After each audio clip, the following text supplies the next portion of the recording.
materiality is not an issue.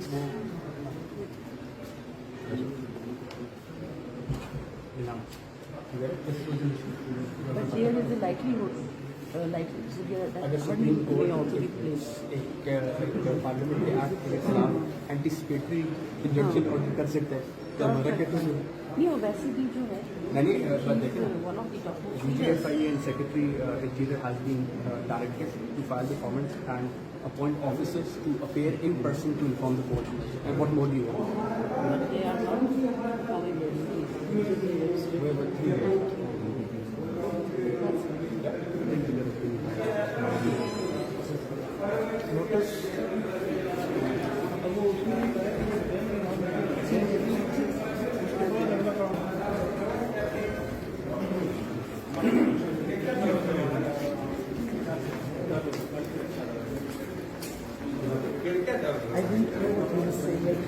was wondering you were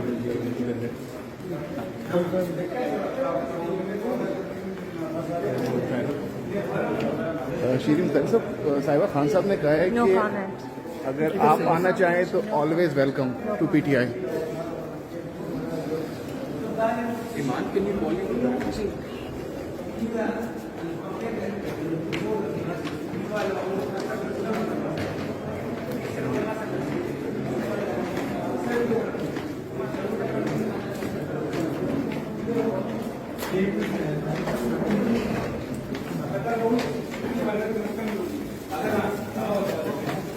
Khan साहब ने कहा है कि आप जब आप PTI में आना चाहें आ सकती हैं, तो आना चाहेंगे?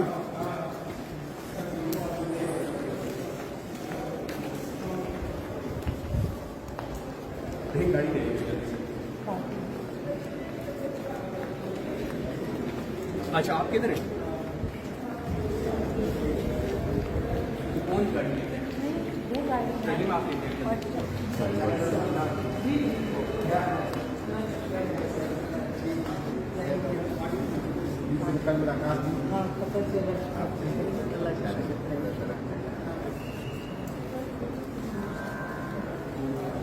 जी इस वक्त शीरीन मज़ारी साहिबा के वकील हमारे साथ यहाँ पर मौजूद हैं। केस की समाअत मुकम्मल हो चुकी है। ECL में जैसा कि बताया जा रहा है कि उनका नाम डाला गया है, उस हवाले से आज केस की समाअत हुई है।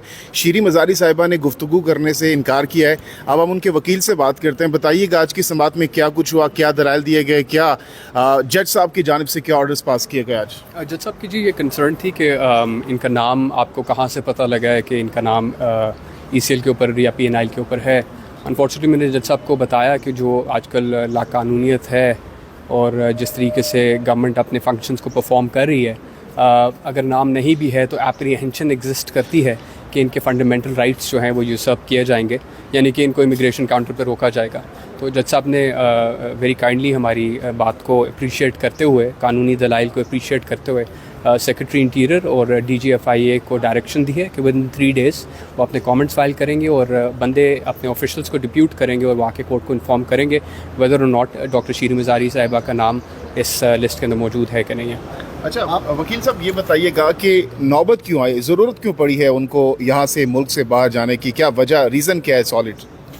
देखिए जी, मैं सबसे पहले आपको ये बता दूं कि हर इंसान का हक़ है, हमारा आर्टिकल 15 जो है वो इजाज़त देता है कि किसी भी सवाल जवाब के बगैर मैं कहीं भी दुनिया के अंदर ट्रैवल कर सकूं। ये एक ऐसा हक़ है जो एग्जिस्ट करता है। देखिए, डॉक्टर शीरीन मज़ारी के बारे में मैं आपको इतना बता दूं, मेरी क्लाइंट हैं but she is a brave lady and वो हर चीज़ बड़ी डिग्निटी के साथ करती हैं और मैं एज अ लॉयर इस चीज़ के प्रिवी हूँ कि ये जो बयानात चल रहे हैं कि शायद वो मुल्क छोड़ के जा रही हैं या कोई सेल्फ एग्जाइल की चीज़ कर रही हैं, this is absolutely unfair and ridiculous. Please forgive me for saying this. उनका बेटा उधर रिज़ाइड करते हैं जिनको ये मिलने का उनको हक़ है और वो नहीं आ सके तो इसलिए वो जाना चाह रही हैं। तो आज अदालत ने आर्डर में किस किस को बुलाया है? देखिए जी, मैंने आपको गुजारिश की है कि उन्होंने सेक्रेटरी इंटीरियर और DGFIA को डायरेक्ट किया कि वो अपने ऑफिशियल्स को अपॉइंट करें और वो अदालत को आके ब्रीफ करें। तो इन पर्टिकुलर FIA से या इंटीरियर मिनिस्ट्री से रब्ता किया कभी इस हम लोगों ने 27 जून को एक डेटेड ख़त है जो उनको हमने भेजा है और उनको यही बताया है कि ये जो डिस्क्रेशन एक्सरसाइज कर रहे हैं ये गैर कानूनी है और कोई ऐसा जवाज़ एग्जिस्ट नहीं करता जिसकी बेसिस के ऊपर डॉक्टर साहब का नाम ECL या नो फ्लाई लिस्ट या PNIL जो गैर कानूनी है, जिसकी लीगल बेसिस एग्जिस्ट ही नहीं करती, और हर सिविल और मिलिट्री हुकूमत ने इसका जो है अब्यूज़ किया है और पॉलिटिकल पॉइंट स्कोरिंग के लिए या पॉलिटिकल विक्टिमाइजेशन के लिए इसको यूज़ किया है। वही अब इंस्ट्रूमेंट्स अब इधर भी यूज़ हो रही है, कल दोबारा यूज़ होंगे। इंटीरियर मिनिस्ट्री से कोई रिप्लाई आया या राना सनाउल्लाह अपनी हट धर्मी पे कायम है? देखिए जी, इंटीरियर मिनिस्ट्री से रिप्लाई तो नहीं आया और ना हमें तवक्को है कि रिप्लाई आएगा, इसलिए हम हाई कोर्ट आए। अच्छा, जैसा कि आज जज साहब की जानिब से भी बड़ा वैलिड रीज़न रेज किया गया कि किन सरकमस्टांसेस की बुनियाद पर आप लोग ये कह रहे हैं कि आपका नाम ECL में डाला गया है, तो उस पर आप लोगों की जानिब से क्या दलाइल दिए गए? मैं आपको ये बताऊं कि 11 मई 2023 को इनको अरेस्ट किया गया 3MPO के तहत। 17 को इनका जो ऑर्डर है वो इलीगल डिक्लेयर किया गया और सेट असाइड किया गया। 17 की रात को डॉक्टर मज़ारी अपने ही घर से दोबारा अरेस्ट हो जाती हैं, बल्कि अबडक्ट हो जाती हैं। इस्लामाबाद पुलिस जो है, IG साहब यहाँ से अभी तशरीफ़ ला रहे हैं, इन्हीं की ईमा के ऊपर उनको दोबारा अरेस्ट किया गया। इस्लामाबाद पुलिस को डायरेक्शन थी कि वो अरेस्ट नहीं कर सकते, बट किया गया। एंड उसके बाद वो उनको 3MPO रावलपिंडी कमिश्नर साहब ने इशू कर दिया। फिर 22 तारीख को Islamabad Lahore high court Rawalpindi bench ने उस चीज़ को सेट असाइड किया गया और अडियाला से दोबारा अरेस्ट करके इनको लेके जाया गया खारियाँ। और खारियाँ में क्या इल्ज़ाम था कि GT रोड डॉक्टर मज़ारी ने ब्लॉक की है 9 और 10 को, जब वो अपने घर पे मौजूद थी।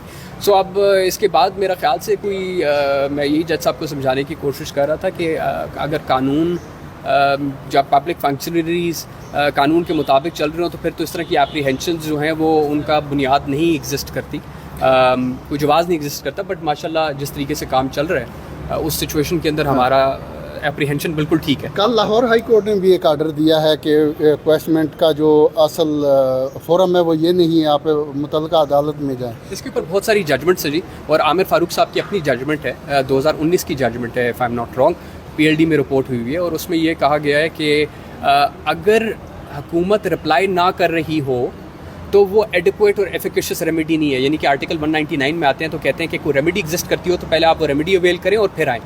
अनफॉर्चुनेटली हुकूमत इस टाइम के ऊपर रेमेडी की पोजीशन में नहीं है, ना वो रेमेडी दे सकती है क्योंकि वो कर ही खुद रही है। तो जहाँ जायज़ और कानून के मुताबिक काम कर रहे हों उधर तो हम रेमेडी मांग सकते हैं, बट इधर रेमेडी का कोई जवाब नहीं कर सकते। अच्छा, आप शीरी मज़ारी साहिबा के वकील हैं। खान साहब ने कल उनको बड़ी खुली ऑफ़र कर दी है, उन्होंने कहा है कि जब चाहें शीरी मज़ारी साहिबा आ सकती है। आप वकील हैं, ज़ाहिर सी बात है गुफ्तगू हुई होगी आपकी भी उनसे, तो क्या उनके इस हवाले से क्या वो सियासत में या PTI में दोबारा वापसी इख्तियार कर सकती हैं? देखिए जी, मेरा ख्याल से ये उनका अपना ज़ाती डिसीजन है। As far as I am concern, as far as I know, वो इस टाइम के ऊपर पॉलिटिकल एक्टिविटीज़ के अंदर मौजूद नहीं है और उन्होंने अपने आप को सियासत से अलग किया गया। मैं इस बारे में इससे ज़्यादा ना कुछ कह सकता हूँ, ना मेरी इस बारे में डिस्कशन हुई है। बहुत शुक्रिया, thank you, thanks a lot.